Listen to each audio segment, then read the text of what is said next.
সাহাবাই একদিন মজলিসের মধ্যে বসা ছিলেন, হঠাৎ আল্লাহর নবীর প্রিয় সাহাবী হযরতে জাবের রাদিয়াল্লাহু তাআলা আনহু, সাহাবীর নাম কি? জাবের। জোরে বলেন, নাম কি? জাবের। আমার নবী রাহমাতাল লিল আলামিন এমন এমন কিছু মুজিজা দেখাইতেন, যেই মুজিজাগুলো দেখলে সাহাবাই কেরামদের ঈমান আরো বাইরে যাইতো। আর একটু আস্তে কোন সুবহানাল্লাহ। রহমাতাল লিল আলামিন সাহাবাই কেরামদেরকে নিয়ে মজলিসের মধ্যে বসলেন। হযরতে জাবের রাদিয়াল্লাহু তাআলা আনহু আমার নবীর দরবারে আসলেন। আয়েশা বললেন, আসসালাতু ওয়াসসালামু আলাইকা ইয়া রাসূলুল্লাহ, আসসালাতু ওয়াসসালামু আলাইকা ইয়া হাবিবাল্লাহ।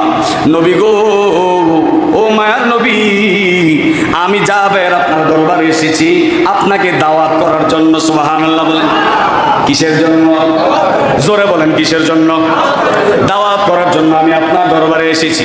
ইয়া রাসূলুল্লাহ, ইয়া হাবিবাল্লাহ, ওগো নবী, আপনি যদি এই অদমের দাওয়াতটা আপনি কবুল করেন তাহলে আমি জাবের ধন্য হয়ে যাব।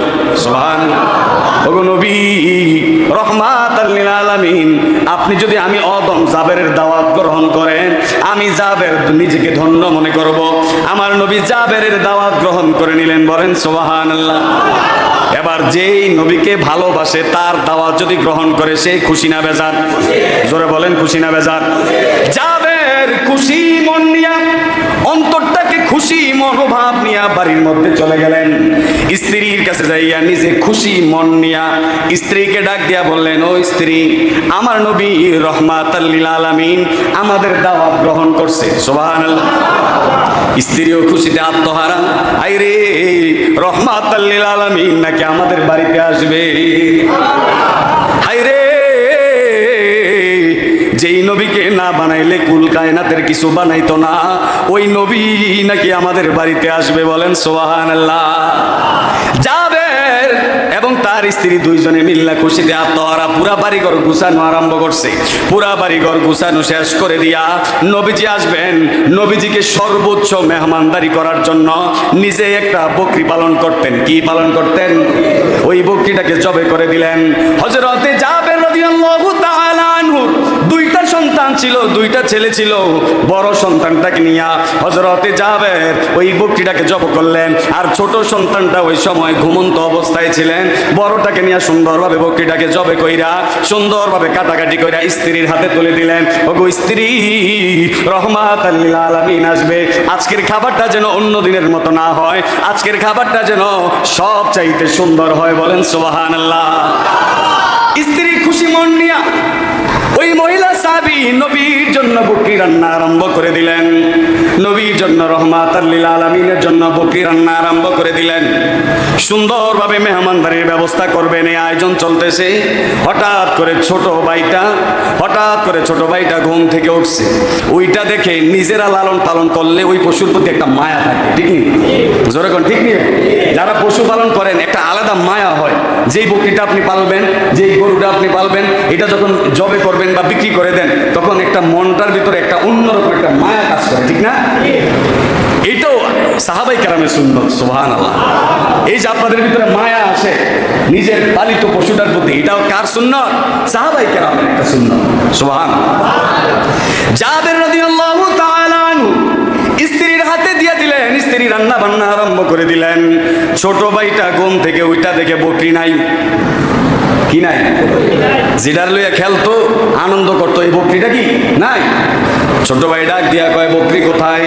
বড় ভাই ডাক দিয়া কয়, ভাই রে, রহমাতাল লিল আলামিন নাকি আমাদের ঘরে আসবে, যারে না বানাইলে কুল কায়নাতের কোনো কিছু বানাইতো না, ওই নবী নাকি আজকে আমাদের ঘরে আসবে, এই জন্য এই বকরিটা আমার নবীর জন্য জবে করে দিছি। সুবহানাল্লাহ। ছোট ভাই ডাক দিয়া কয়, ও বড় ভাই, আমি ঘুমন্ত অবস্থায় ছিলাম, আমারও যদি উঠাইতা আমিও তো দেখতাম কেমনে জবে করো। ছোট মানুষ বুঝানো যায় না। ছোট ভাইটা ডাক দিয়া কয়, বড় ভাই কেমনে জবে করছো আমার একটু দেখাও। আল্লাহু আকবার। কেমনে জবে করছো আমার একটু দেখাও। ছোট ভাই যখন এই কথা বললেন, আবদার করলেন। বড় ভাই মুখ দিয়া বারবার বুঝানোর চেষ্টা করছে, এই বকরিটাকে আমরা এমনি শোয়াইয়া ছুরি দিয়া জব করছি। একবার, দুইবার, তিনবার, চারবার, পাঁচবার বুঝাইছে, ছোট ভাই বোঝে না। কয় আমি বুঝি নাই, ভালো করে বুঝাইয়া বলো।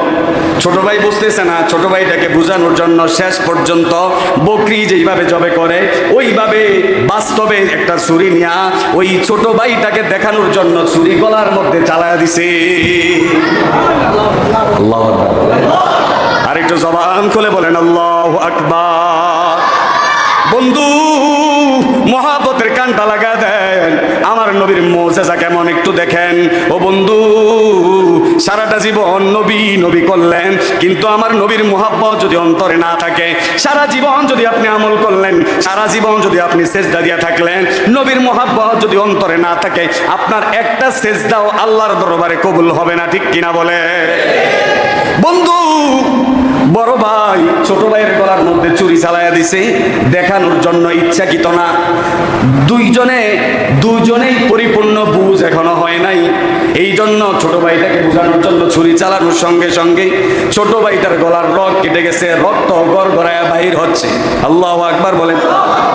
বড় ভাই ভয় পেয়ে গেছে, হায়রে কি হইল? ছোট ভাই দিয়ে ছটফট করতেছে। ছোট ভাই ওই গলা কাটা অবস্থায় ছটফট করতে করতে দুনিয়ার জমিন থেকে বিদায় হয়ে গেছে। আল্লাহু আকবার। বড় ভাই, আরে আমি কি করলাম? আমার ছোট ভাইটি আমি দেখাইতে যাইয়া ছোট ভাইকে জবে করে দিছি। বড় ভাই বাবার ভয়ে, হযরত জাবের রাদিয়াল্লাহু তাআলা আনহু, বাবা যদি এই অবস্থা দেখে বাবা তাকে শাসন করবে, এই ভয়ে বড় ভাই বাড়ির থেকে একটু দূরে যাইয়া একটু আড়ালে বসে আছে। হঠাৎ জাবের রাদিয়াল্লাহু তাআলা আনহু সন্তানগুলোকে ডাক দেওয়ার জন্য বাহির হইলেন। বাহির হইয়া দেখেন ঘরের পিছনে যেই জায়গার মধ্যে বকরি জব করছে, ওই জায়গার মধ্যে নিজের সন্তান ছোটটা এখানে জবাই হয়ে আছে। মনে রাখেন, আজকে কে আসবে এই বাড়িতে?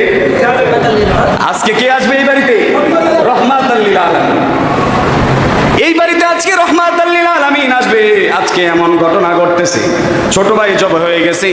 জাবের রাদিয়াল্লাহু তাআলা আনহু কোনো কথা না, অনেক লম্বা কথা, কোনো কথা না বইলা সঙ্গে সঙ্গে ছোট সন্তানটাকে নিয়ে স্ত্রীর কাছে দিছে, কম্বল দিয়া ঢেকে রাখো, আমার নবী রহমাতুল লিল আলামিন বাড়িতে আসবে। আজকে বাড়ির মধ্যে কোনো দুর্ঘটনা হবে এমন কোনো চিহ্ন রাখা যাবে না। কেন রাখা যাবে না? আমার নবী যদি মেহমান হিসেবে আমার বাড়িতে আইসা দেখে আমার বাড়ির মধ্যে আজকে দুর্ঘটনা হয়েছে, তাহলে আমার নবী আজকে খাবারের টেবিলে বসবে না। ছেলে মরে গেছে, এটা নিয়ে টেনশন নাই। এটা নিয়ে কি করছে? আলাদা এমন জায়গায় রাখছে, নবীজি আইসা যেন দেখে যে বাড়িতে কোনো ঘটনা হয়নি, সব ঠিকঠাক আছে। সুবহানাল্লাহ। এবার বড় ভাই বাবার ভয়ে একটা গাছের মধ্যে একটু উঁচু জায়গায় বসে আছে। বাবা যেন তাকে না দেখতে পারে, দেখলে তো তাকে আজকে শাসন করবে, সে যে দুর্ঘটনা ঘটাইছে। বড় ভাই আমার ওই খাসি জব করার মতো ছোট ভাইকে দেখাইয়া, ছোট ভাইকে হত্যা করার কারণে, জবে করার কারণে বড় ভাই পলাইয়া ওই উঁচু জায়গার মধ্যে ছিল। হঠাৎ দেখলেন হযরতে জাবের ওই রাস্তা দিয়া বড় সন্তানকে খুঁজতে খুঁজতে যাচ্ছে।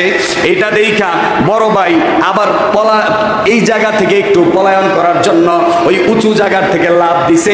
উঁচু জায়গার থেকে লাফ দেওয়ার সময় সামনে এক পাথরের সাথে আঘাত খাইয়া বড় ভাইটাও ওই সময় দুনিয়ার জমিন থেকে বিদায় হয়ে গেছে। আর জোরে বলেন আল্লাহু আকবার। হযরত জাবের আসতেছে, বড় ভাই চিন্তা করছে আমি আমার ছোট ভাইকে হত্যা করে ফেলছি, আমার বাবা যদি এখন আমাকে দেখে আমার খবর আছে। এই ভয়ে ওই উঁচু জায়গার থেকে লাফ দিয়া বড় ভাই দুনিয়ার জমিন থেকে নাই। জাবের কোনো কথা নাই, কোনো দুঃখ নাই। জাবের বড় সন্তানটাকেও বাড়িতে নিলেন। বাড়িতে নিয়ে আরেকটা কম্বল দিয়া, আরেকটা চাদর দিয়া ওই বড় সন্তানটাকেও আলাদা রেখে দিছে। কেন? কিছুক্ষণ পরে রহমাতুল লিল আলামিন আসবে। আমার নবী যদি আইসা দেখে বাড়ির মধ্যে এত বড় দুর্ঘটনা, তাহলে আমার নবী জীবনে এক লোকমা খানাও মুখের মধ্যে নিবে না। সুবহানাল্লাহ। অনেক লম্বা কথা, সময় শেষ। আমার নবী দাওয়াতের মধ্যে আগমন করা আরম্ভ করলেন। গোড়ার পিঠে কইরা হযরতে জাবেরের বাড়ির কাছাকাছি আসলেন। হযরতে জাবের রাদিয়াল্লাহু তাআলা আনহুর বাড়ির সামনে আইসা হযরতে জাবের রাদিয়াল্লাহু তাআলা আনহুর গেটের মধ্যে মাত্র আমার নবী একটা পাও রাখলেন। এক কদম মুবারক রাখার সঙ্গে সঙ্গে আল্লাহর কুদরতের মাধ্যমে আওয়াজ এসেছে, ওগো বন্ধু ওগো রহমাতাল লিল আলামিন, তুমি যেই জাবেরের বাড়িতে আজকে দাওয়াতের জন্য এসেছো, যেই জাবেরের বাড়িতে আজকে, তোমার যেই পাগলের বাড়িতে আজকে দাওয়াত খাওয়ার জন্য এসেছো, মনে রাখবা বন্ধু, ওই জাবেরের দুইটা সন্তান আছে, ওই জাবেরের দুইটা সন্তানরে সাথে না নিয়া তুমি নবী আজকে খাবার মুখে নিবা না। আরেকটু জোরে বলেন আল্লাহু আকবার। ওই জাবেরের সন্তানগুলোকে সাথে না নিয়া বন্ধু আপনি খাবার মুখে নিবেন না। আমার নবী ওই এক পাও ঘরের মধ্যে রাখার সঙ্গে সঙ্গে যখন আল্লাহর পক্ষ থেকে আওয়াজ পাইলেন, আমার নবী রহমাতুল লিল আলামিন জাবেরকে ডাক দেয়া বলে, ও জাবের, তোমার সন্তানগুলো কোথায়? আমি এদেরকে দেখি না।